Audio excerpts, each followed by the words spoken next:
My name is John Pulowski. I'm 32 years old, and I have been in Whatcom County for most of my life. I was born and raised in North Whatcom County in Linden. Went to college in Spokane, spent 5 years there, and then moved back to Bellingham area in 2017, and have been here ever since. A lot of it is the location. Growing up here, it just seemed like the most beautiful place on earth, and I just wanted to put down some roots here. Like I said, my family is from here, and I just wanted to extend my impact on the area by moving back here. Growing up in Linden, the culture in Linden is very different than the culture in Bellingham.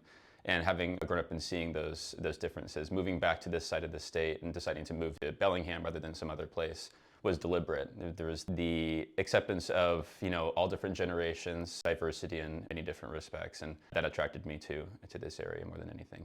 When I moved back to Bellingham, I got a job with a software company that had started in Bellingham and then expanded to other parts of the country. But I worked there for about 6.5 years. And then about a year and a half ago, I moved to another company called Turnitin that is education software. What I've been doing in those roles is operational. So I'm working behind the scenes, helping these software companies. The work that I do is not local, which is why I wanted to get involved with some other more local projects to bring the impact back home. Whatcom Young Professionals is a group that I've gotten involved with over the past year and a half. Just a way of connecting with like-minded young individuals who are career-focused, connecting on that shared identity and trying to grow that community. When I first moved back to Bellingham, I got an apartment at the Birchwood neighborhood, and anybody in this area knows that the Birchwood neighborhood is not an easy neighborhood to live in. It's a food desert. There isn't a good grocery store within good walking distance of that area. And then in the middle of COVID quarantine, I moved from there to downtown into another apartment. And I think I got lucky just with the fact that there was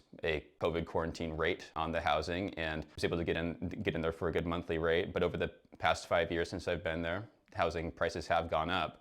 And I look at my monthly rent payments, and it's not astronomical, but it is higher than I would like to be paying for a one-bedroom apartment. But then when I try and look around for any other options in the area, it turns out that I have one of the most affordable options for a one-bedroom apartment. I'm not someone who is necessarily struggling financially, so I can see how if I was in a different economic position, if I was not employed in the way that I am, it would be pretty difficult for me to try and find a place that I could call my own in this area. Definitely hope to.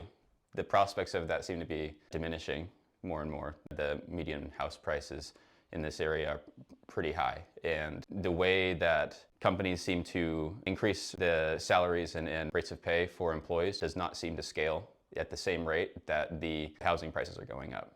I could start a family.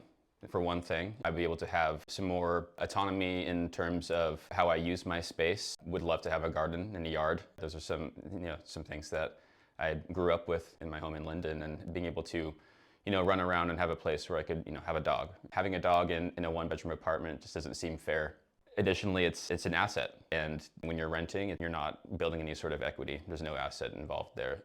I would like to own a home so that I could, establish my roots here with a family, but also, be able to build my economic footprint in that way. It would mean I'd have to make some sacrifices about the goals that I have for my life. One of them would be I'd basically be putting off starting a family, and that would be disappointing to have to do that. There's the possibility that I would have to move. There's a good possibility that Bellingham wouldn't be the place to do that, which is also disappointing. The idea of having a place to call my own is more attractive than necessarily it being in the best neighborhood in Bellingham. I hope I'm in a home of my own. I'm also growing a business of my own right now. I hope that can be able to support myself and my family. I think that I'd like to grow at some point as well. I would like to see myself involved even more in helping the Bellingham community flourish, and especially for people of my age group, because I know that the struggles that I'm having are not just my own. Finding people who are like me and uplifting them to live their best lives here.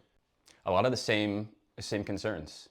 I think a lot of people don't see their income going up at a pace that matches housing, and I think that even extends to rental housing. A lot of people are seeing their yearly rent, monthly rent going up faster than they can afford it. Their take-home pay is less and less every year just because their rent outpaces their income. That's not a new story. A lot of people also around that table want to have an impact in changing that story. And I think this is a really valuable project to try and make that happen.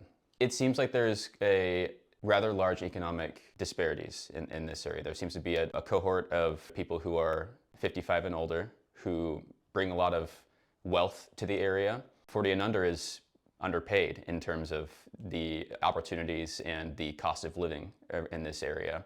And so when you marry those two groups of people together, it seems like it is, a rich and thriving area, but there's a cohort of people that are moving into being the primary economic drivers of this area don't feel empowered to have that same sort of impact that I think they would like to. I think there's an understanding amongst my age group that the systems that are supposed to be in place to be like safety nets are not so much safety nets for us anymore.